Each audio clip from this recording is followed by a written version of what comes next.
சர்வாதிகாரத்தின் தலைவராக உள்ள மோடி இந்த போரில் தூக்கி எறியப்பட வேண்டுமென TR பாலு பரப்புரை மேற்கொண்டுள்ளார். தாம்பரம் சட்டமன்ற தொகுதிக்குட்பட்ட மதுரபாக்கம் ஊராட்சியில் திமுக வேட்பாளர் TR பாலு இறுதிக்கட்ட பரப்புரையில் ஈடுபட்டார். அப்போது TR பாலுவிற்கு பிரம்மாண்ட அலங்கார யானை மூலம் உற்சாக வரவேற்பு அளிக்கப்பட்டது. மேலும் ஆடல் பாடல் நடனம் என தேர்தல் பரப்புரை களை கட்டியது. அப்போது TR பாலு பேசுகையில், நாளை மறுநாள் பெரிய ஜனநாயக போர் நடைபெற உள்ளது.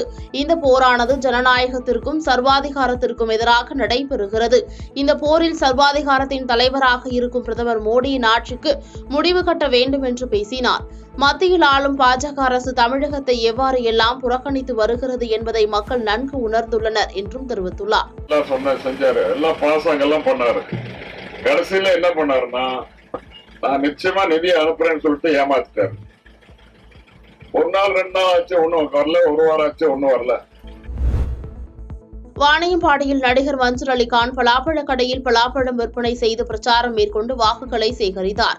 வேலூர் பாராளுமன்ற தொகுதியில் போட்டியிடும் சுயேட்சை வேட்பாளரும் நடிகருமான மன்சூர் அலிகான் தனது மகன்களுடன் வாணியம்பாடி சுற்றுவட்டார பகுதிகளில் தனது இறுதி பிரச்சாரத்தை மேற்கொண்டார். பின்னர் செய்தியாளர்களிடம் பேசிய அவர், அனைத்து சமுதாய மக்களுக்குமானவன் நான். கொளுத்தும் வெயிலில் தன்னந்தனியாக கை காசுகளை செலவழித்து போராடுகிறேன். நான் வெற்றி பெற்றால் இங்கு இருக்கக்கூடிய அனைத்து மக்களுக்கும் வேலை வாய்ப்பு உருவாக்குவேன், சுற்றுச்சூழல் பாதுகாப்பேன், பாலாறுகளில் தண்ணீர் வரச் செய்வேன் என்றார். மேலும் நான் அனைத்து மக்களின் பிரதிநிதியாக பாராளுமன்றம் செல்வது உறுதி என்று தெரிவித்துள்ளார். பெரிய கார்பரேட் கம்பெனிகள் நடத்துறவங்க, ஆண்டுகிட்டு இருக்கிறவங்க, தங்களுக்கு இந்த மக்களுக்கு வேலை வாய்ப்பை உருவாக்குவேன். எல்லா சிறு குறு தொழில் செய்யறவங்களுக்கு 2 லட்சம் 5 லட்சம் வட்டியில்லா கடன் வாங்கி தருவேன். திமுக வேட்பாளர் ராசாவிற்கு படுகர் இன மக்கள் உற்சாக வரவேற்பு அளித்தனர்.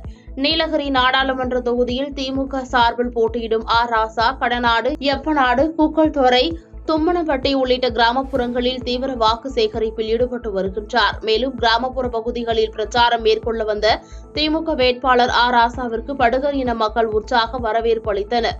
தொடர்ந்து பிரச்சாரத்தின் போது பேசிய அவர், 10 ஆண்டு பாஜக ஆட்சியில் 10 கோடி இளைஞர்களுக்கு வேலைவாய்ப்பு வழங்கப்படும் என பிரதமர் மோடி கூறியிருந்த நிலையில், இன்று உலகத்திலேயே வேலையில்லா இளைஞர்கள் அதிகம் வாழக்கூடிய நாடுகளில் இந்தியா முதலிடம் வசிப்பதாக கூறினார். மேலும் பேசிய அவர், கடந்த 10 ஆண்டுகளுக்கு முன்பு பாஜக பொறுப்பேற்றவுடன் கருப்பு பணங்களை மீட்டெடுத்து ஒவ்வொருவருக்கும் தலா 15 லட்சம் ரூபாய் வழங்கப்படும் என கூறினார். இதனால் வரை அதை நிறைவேற்றினாரா என்று கேள்வி எழுப்பியுள்ளார்.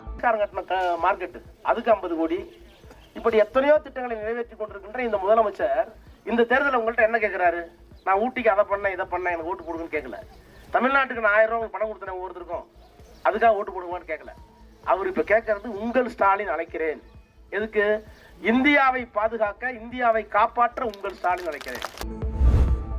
அதிமுகவுக்கு ஆதரவு தெரிவித்து தமிழ்நாடு முழுவதும் நெசவாளர் முன்னேற்ற கழகம் தலைவர் செய்தியாளர்களிடம் தெரிவித்துள்ளார். விருதுநகர் மாவட்டம் ராஜபாளையத்தில் நெசவாளர்கள் முன்னேற்ற கழகம் சார்பில் மாநில தலைவர் கணேசன் செய்தியாளர்களை சந்தித்து பேசினார். அப்போது, கடந்த அதிமுக ஆட்சி காலத்தில் நெசவாளர்களுக்கு தேவையான அனைத்து உதவிகளும் செய்து நூல்கள் தட்டுப்பாடு இல்லாமல் கிடைத்ததால் நெசவாளர்கள் மகிழ்ச்சியாகவும் வறுமை இல்லாமல் வாழ்ந்தனர்.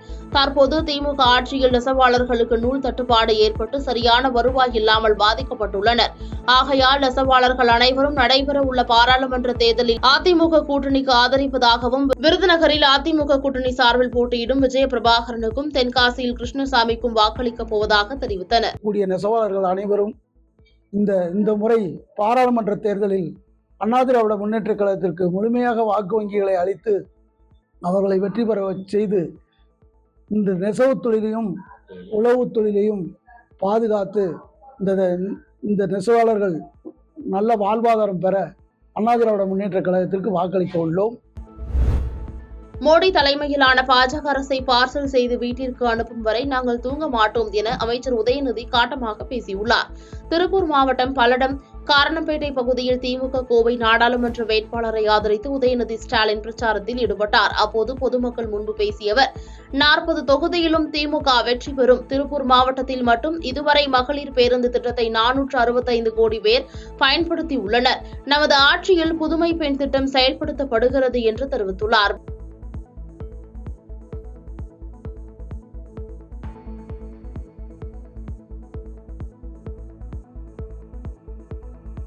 பாதகம் செய்பவரை கண்டால் நாம் பயங்கொள்ளலாகாது பாப்பா. மோதி மிதித்து விடு பாப்பா, அவர் முகத்தில் உமிழ்ந்து விடு பாப்பா. அண்மை செய்திகளை உடனுக்குடன் தெரிந்து கொள்ள இணைந்திருங்கள் இயம்நாடு தொலைக்காட்சியுடன்.